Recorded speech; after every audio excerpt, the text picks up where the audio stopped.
Hi there music fans and welcome to another one of my album reviews, and today I'm going to review Hank Marvin's 1995 album Heartbeat, and this was released in 1995 and got to number 17 in the British album chart. And it's an album I wasn't really that fond of.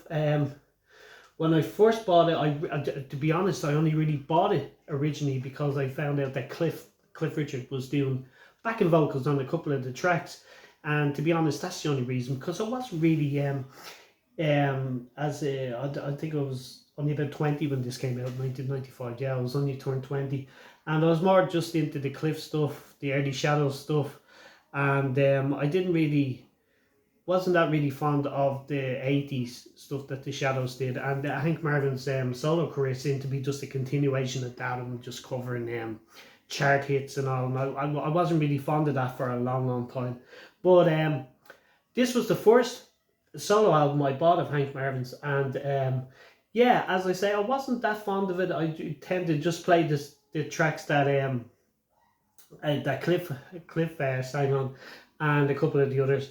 But yeah, through the years, I've actually grown to actually really love this album, and as you can see, I bought a few since then.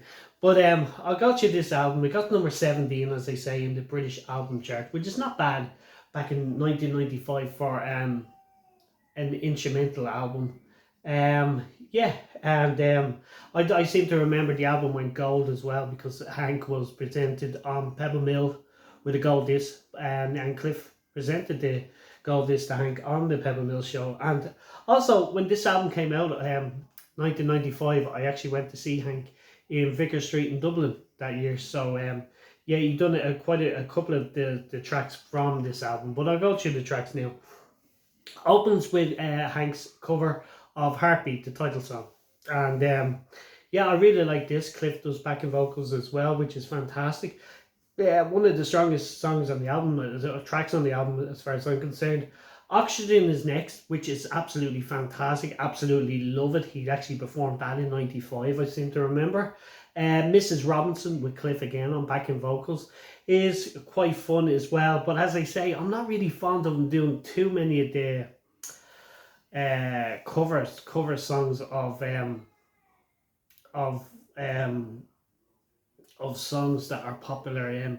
Even classic like Mrs. Robinson, like yeah, it kind of works, but it wouldn't be my favorite. Followed by Space Oddity, which is quite nice as well. I think Cliff does the countdown at the start for that one. Achy Breaky Heart, it might as well have been on one of them Shadows 80s albums, but yeah, it's okay, it's fun. Follows I Will Always Love You, which is absolutely beautiful. I actually really like that version, and Cliff does a bit of backing vocals on that one as well. The Crying Game is really good as well. I really like that one. Cable Beach is a track that Hank wrote himself. Really like that one. I love when when he does actually original tracks. Absolutely love it.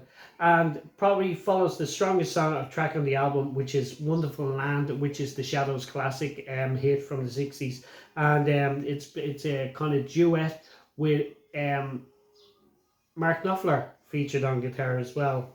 So I love Hank and Mark Knopfler's version of Wonderful Land. I really like that one. Hot Rocks is next, another original by Hank and his son Ben. I really love that track as well. As I say, I love their original stuff. Rockin' Man is quite nice. It's kind of skippy. Take 5, it's okay. Wichita Lineman, I think, really works. I really like this version. Live and Let Die, it's okay. He actually opened this show in 95, I seem to remember, with his instrumental of Live and Let Die, which is a classic Wings track, Paul McCartney. Absolutely loved the McCartney version. So I like this version, but I don't love it. Crying, the classic Roy Orbison track, is next, which is okay, and follows Limited Slip, which is okay as well. So yeah, by no means is this my favorite Hank Marvin album. But for one or two of the tracks, I really love this album, and some of the tracks I really don't really care for at all. But so as I say, I've done a few Hank Marvin album reviews before, and they're all 10 out of 10s. And I said I'm not going to rate them all 10 out of 10. Well, here's a prime example, because I can't really rate this as 10 out of 10 because I don't really listen to it that often. For the tracks I really love, I'm going to give it a 7 out of 10. I think is fair for this album. But I'd love to get in the section below your thoughts on Hank Marvin's 1995 album, Heartbeat.